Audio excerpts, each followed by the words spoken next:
So yeah, you can dang near do everything yourself these days. Play around, do everything, learn everything. But you gotta figure out if that's worth the time. If that's justifiable in your time. Some things are just better to let somebody else do, pay somebody else to do it. Not all things, but some things are just better to do that. Now, if you want to learn something, if you want to learn a new skill, go nuts. Go ahead. Go and learn that. But it doesn't mean you do it all the time. You know, I can do a suspension on a car, easy as heck. I can do the entire front suspension. I can probably get alignment real close by basic measurements. You know, using a string and all that. I can get an alignment pretty dang close. Going down the road and such, you know, you go about a little fast and then you let go and see if you get any pulls, and then you kind of read your tires for a little bit, kind of deal. But I can do all that. But sometimes it's better just to have somebody else do it. You can get all the equipment to test codes and such. Sometimes it's better just to have somebody else do that, kind of deal. But yeah, playing around and such. Sometimes it's better just to have somebody else check that out, kind of deal. And I mean, doing it yourself, you do learn all those skills, you do learn all these stuff, but if you spend $100 to save 10, kind of deal, might not make sense, you know, kind of deal. And once again, if you spend that 100 to make that 10, but you learn a skill out of it, okay. But if you're just spending the 100 to, you know, save 10, and you're not getting anything out of it, it might not have been worth that, kind of deal. So you just run at it, you go at it and see, make the decision, kind of deal. Just grab this truck, looks like it needs a thermostat. It's going to be cold on the night.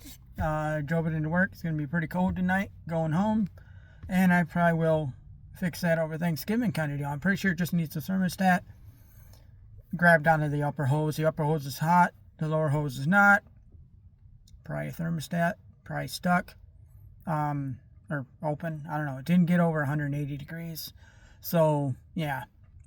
And I didn't have a good amount of heat coming out the blower, so could be a thermostat stuck, could be heater cores blocked, you know, something along the coolant lines. It's running great. Just bought it today, just drove it into work today to test everything out. Not beating on it or anything, but I'm just checking things out, and sure enough, heater doesn't work, so it's going to be cold going on tonight. But that's why you check these kind of things out before I actually get into something and let it sit for a couple months and then want to jump into it and don't know. Now I have Thanksgiving to order. I can order parts. I'm here probably by Thanksgiving, maybe not. We'll find out. Either way, maybe I got to buy them local for an extra $2. There you go. That's another thing. If you got to order something, if I got to order it, it might not show up in time. I might probably save some money by ordering it, but if I got to wait 2 weeks for a part that's like 2 hour, 3 hour job, you know, where I can get it in the parts store and I can pay an extra $10, let's go $10, over ordering it online and get it the same day or next morning, kind of deal, versus waiting 2 weeks. There you go. You know, I'm going to pay the extra little bit to get it the next day, kind of deal. Because it's worth it. Now, that's how you do. You figure all this stuff out. Sometimes you got to do that. You got to test out like a program and such. You're writing a program. Sometimes you got something like that. You got to test it all out before you actually throw it in under the bus, kind of deal, and figure everything out like that. But yeah, new ride. I'm not going to be driving it much here. I'm going to be jumping out of it. This is my little summer/winter ride, but it's only when it's good because it's only 2-wheel drive. But it's a fun little toy. So, yeah, and I got to play around and just go through it. You know, I always got to go through these vehicles. I checked the oil, checked the transmission fluid, made the fluids were good. Watching the gauges as I'm driving this thing, being gentle on the highway and such. Cruise control works. That's a big deal because about 95% of my commute's on highway. And, you know, it's a little four-banger. So it's going to be getting twice the gas of what the little big old girl does, my little winter beater. But whatever. everything's got quirks. So if you want something, you got to go out there. You got to jump on it. But if you want to do a little bit of work on something, you can do a little bit of work on something, see some good amount of cash and all that. Do you do that work or does somebody else do that work? You know? Are you going to spend $400 on a tire changer to save $40? Realistically, how many tires are you going to change? Kind of deal. And all that kind of stuff. So, play around. Figure it out. But yeah, sometimes it's better just to pay somebody to do something. Or pay up to get it, to save you time. Because you can't get the time back. It's all about the time. Like I'm saying, if it's going to take you 2 weeks to get a part versus 2 days, and the only difference is like $10, maybe it's just better to get the part. Heck, I'll probably get the part tomorrow, and maybe I'll tear this thing up tomorrow and play around like that. I don't know. I'll probably do it over Thanksgiving. But yeah, and there you go.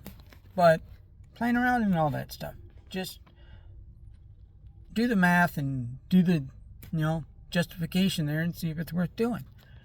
Some people don't want to drive an old car, like a 10-year-old car. They don't want to drive it. No, 10-year-old car can still be plenty reliable. Most of my rides are over 200,000 miles, and I just drive the heck out of them for another 50,000, 80,000 miles, and then I'll get rid of them, kind of deal, until something big goes, and then I'll just trash them. But they're cheap cars, That's the kind of thing. But if you got to justify it, do I want to get an older car that might have to do maintenance on and might have to do this and the other thing and all that? After you do tons of research, but after you do, or do you want to grab something where potentially you're not going to have to do any maintenance on it for 10 years, potentially, or besides fluid changes and all that, you're not going to have to do anything major? Or is it better just to buy something for $3,000, $3,000 to $5,000, usually a reliable car for that, and you can get something for that price and maybe drive it for 50, 80,000 miles and then throw it away and then buy another one, Or is it better to buy a $50,000 to $80,000 or $30,000 to $50,000 ride, and hope it lasts 160,000 miles? See what I did there? So 3 to 5 will probably get you 30 to 80, or 50 will probably get you 120. So it's all justification and all that. Some people want to flex on a new ride and all that. But yeah, sometimes it's better to pay somebody or take a little shortcut and do all that stuff, lose some cash in the long run. Sometimes it's better.